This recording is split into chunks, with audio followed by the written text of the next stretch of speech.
Welcome back to the Manument Podcast with Glenn Johnson, registered investment advisor at Jabez Financial, jabezfinancial.com there in Connecticut. And we also ask you to bookmark, subscribe, like all the things of the podcast there, and even some video content as well from this on the manumentpodcast.com. Glenn, I hope you're doing well today. I see that smile there. You're shining the light.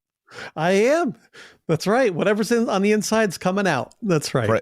Praise the Lord. I love that. Well, look, in our last episode, we talked about financial seasons and particularly involving spending and saving and how people from youth to young adult to middle age to retirement to estate planning interact in those types of things. And today we're going to talk about distraction and then taking action. But before we do, I wanted to ask you this. My dad was a carpenter and a maintenance person for many years. And there was an adage about them that they're great at going and fixing other people's stuff, but they don't do so much in their own house. And unfortunately, that was true, rest his soul. That was true for my father as well at our house in Atlanta, Georgia. Is this true with financial advisors? Are they great at managing other people's money or better at it than doing so with their own? Yes and no. How's that? Of course, it's complicated. That's right. Well, it's funny. I remember years ago, I was talking to, this was right around 2008, and I was talking to another financial advisor, and I was asking him, so what are you going to do with your clients when all this market crashes? He goes, oh, I'll be okay. I'm like, well, what do you mean? He said, well, I live within my means. I said, what about your clients? He said, well, I'm okay. I live within my means. So here's somebody that he was practicing good, sound advice for himself, but he was willing to do it at the expense of his clients losing money. Okay. Well, that's even a worse example there. Yeah, better at fixing his own house by taking nails out of somebody else's to fix his own, I guess, in the carpenter parlance. Right. But then you can look at professional sports. You can find, if you look at a basketball team and you look at their coach, or a professional football team and you look at their coach. Now, these are the people that know the game inside and out and can really coach, obviously, the superstars. Yeah. But they're not going to get on the field. They're not going to get on the court and be able to perform like these athletes. You can also, right. So they've got the knowledge. Brian Snicker try to hit a home run like Jorge Soler does on the Atlanta Braves. It ain't happening. Right. And that's why even if you go to see your medical doctor and you talk to your doctor and here he is himself, 60 pounds overweight, maybe even have a smoking problem or whatever, the information in his head can still be correct. So there's an element of recognizing, all right, well, I'm not going to go listen to this guy if he's not putting things into practice because he doesn't believe what he's saying. Yeah. And there's a tremendous amount of truth to that. That said, I remember when I was in my early 20s, getting involved into the industry and working with people that had significantly more money than I had in my 20s. And I'm thinking, well, how am I going to get these people to trust me or believe me? Because what I'm saying is correct. See, I was just at a different stage in life at that point. It's not that I didn't know what I wasn't talking about, because I did know. And it's funny, people find that out a lot when they get older and they go to see their doctor and they finally get to the point where, oh my gosh, my doctor is younger than I am.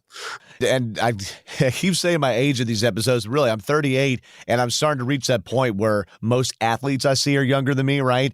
And then certainly professionals. I actually just found out one of the managers here at the place that I work, Impact Partnership in Kennesaw, Georgia, is like 6 years younger than me. Granted, he's great. It's just I was going, wow. Right. That's, you just realize, okay, we're all peers now. There is no age hierarchy a lot of times when it comes to wisdom. You could be 22 and have wisdom or 82 and have wisdom. And so but before we get to talking about distractions and taking action, can you give us just like the 1 minute postage stamp of what we spoke of in the last episode? Because it was so good. And I'd love to hear what you say again about spending and saving in the different financial seasons and people's age groups. Well, in every major group of years, like in a season in our life, take middle age, whether you're a young adult, middle age, or in retirement, in any one of those, there's going to be four different components. There's going to be times when you're spending money like crazy. There's going to be times when you're really able to save a lot of dollars because not a lot of bad things are happening and you're making more money than you've ever made. Then there's two more. Another season is distraction. Sometimes life gets in the way. would say, or Right. life interrupts us. Money is not, at this point, with what's going on, is the farthest thing from my mind. I've got to get myself right. I've got to get myself right physically, spiritually, my relationships. Yeah. I've got to get my marriage right. My kids are It, having challenges. it may be just, I need to quit that toxic job, or I need to go to that expensive therapy. Things that are not in line with saving money and planning for retirement, but maybe it's saving your life. Right. There's other things that are more important that become of far greater priority and of far greater of importance than money. And so there's times when people are just distracted. I'm going to put that on the back burner for now and fix it later. Some of these are healthy distractions. What becomes an unhealthy distraction? Something that you've noticed, you've seen clients over and over for over 20 years, 22, 23 years. There's distractions that are healthy, like, hey, I need to put this on pause and work on my marriage. I need to put this on pause and work on myself. But then there's, I'm sure, unhealthy distractions. What would those be like? Or do you have any stories of those you've learned over the years? Well, unfortunately, yeah, there are. And they normally stem from one form of addiction or another. And in the world that we're living in now, the amount of addiction that can take place in multiple different aspects of our lives, it can really pull people south quickly. And without getting into, so obviously those are stories I don't get into specifics on. Of course not. Well, I can say this. Living in Connecticut, we live next to the largest casino in the world here. Oh, and I didn't know the largest one in the world. Yeah, Foxwoods. At least it was at one time. And so the fact that I've seen people lose not just their whole life savings, but their homes and things like that to the casino. But there's distractions that people have in the palms of their hand that they carry around with them all day long that can totally break their focus and destroy every aspect of their lives. Our CEO here at Impact Partnerships, Stephen Odom, he just recently did an orientation with the new employees here, and he spent about 45 minutes listing all these different just sage things, just one-liners basically. And he picked up his phone and he goes, live life. This is a huge distraction. That's right. Granted, it's a huge convenience. We talked about technological seasons in the last episode as we did the icebreaker there for episode 1 of financial seasons. But certainly, are you living your life with your kids and that precious time you have with them between dinner and bedtime? Or are you checking the sports scores or replying to Facebook comments, right? That's right. That's right. And so we talk about eliminating distractions.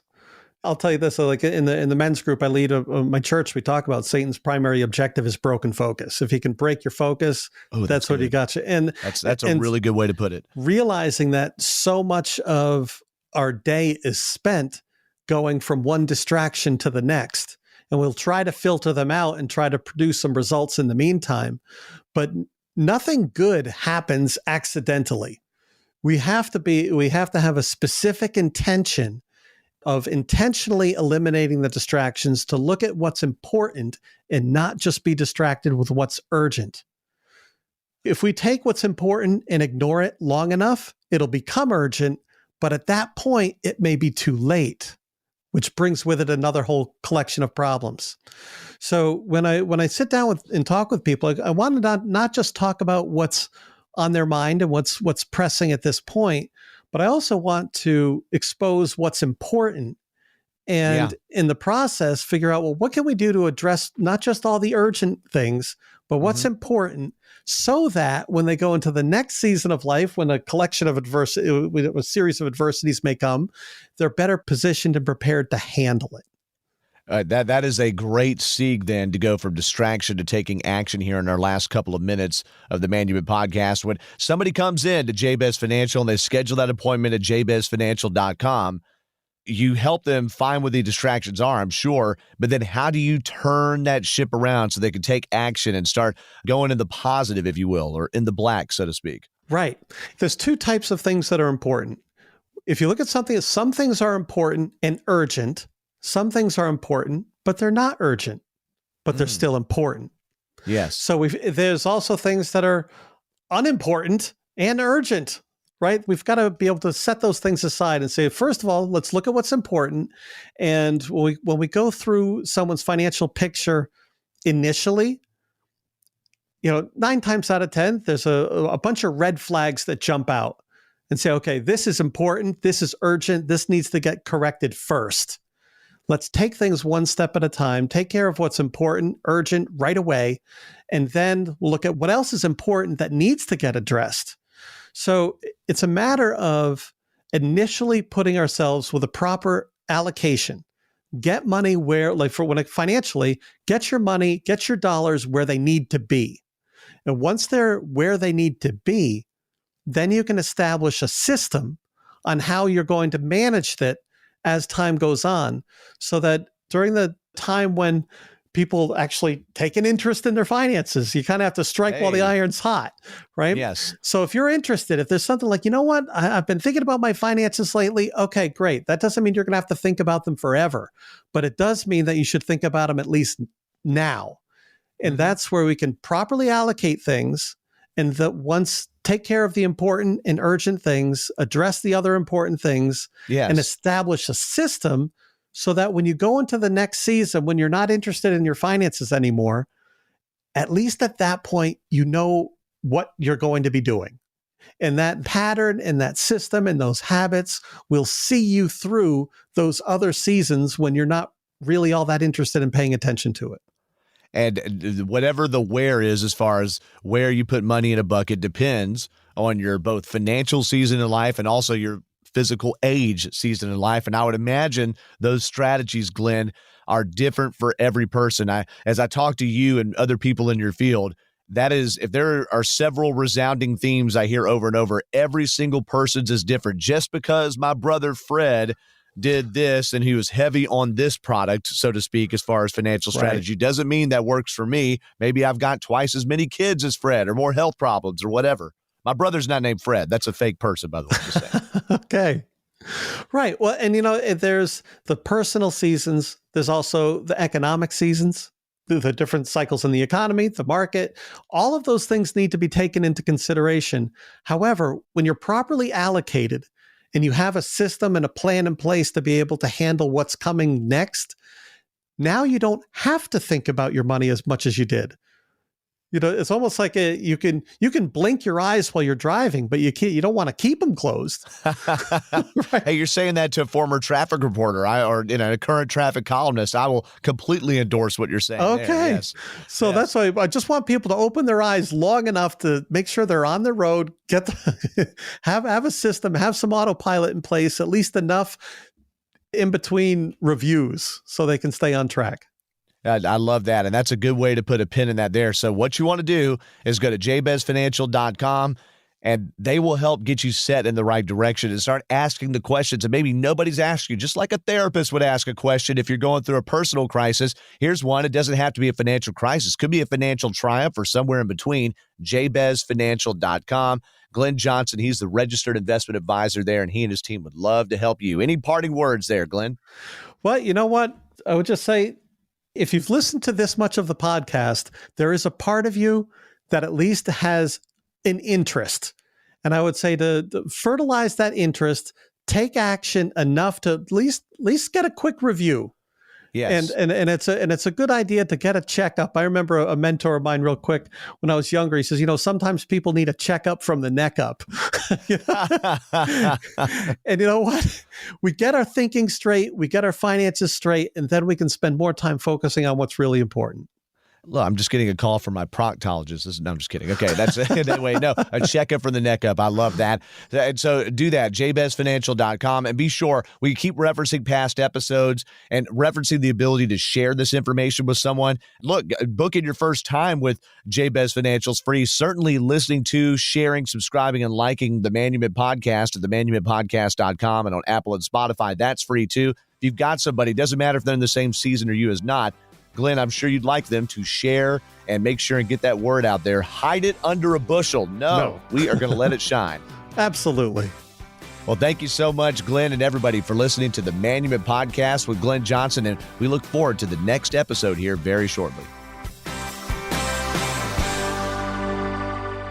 Investment advisory services offered through Jabez Financial LLC, a registered investment advisor firm. Registration is not an endorsement by securities regulators. By contacting us, you may be provided with information about insurance products, including annuities offered through Glenn Johnson, Connecticut Insurance, license number 4628409. The firms are separate entities. Annuity guarantees rely on the financial strength and claims paying ability of the issuing insurance company and are not offered by Jabez Financial LLC. Read your contract for restrictions, limitations, or penalties. Jabez Financial LLC is not licensed in all 50 states. To find out if Jabez Financial LLC is licensed in your state, please call 860-390-0093.